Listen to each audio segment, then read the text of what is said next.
सुशांत, काय झालं?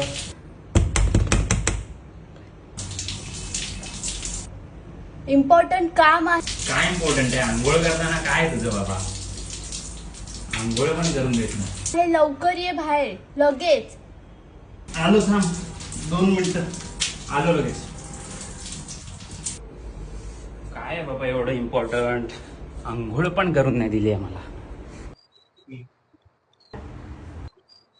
अरे मला कळत नाहीये कोणते कानातले घालू. काय? तुला काय वाटतं? हे दिसतील ना चांगले, हे घालू? हे हं?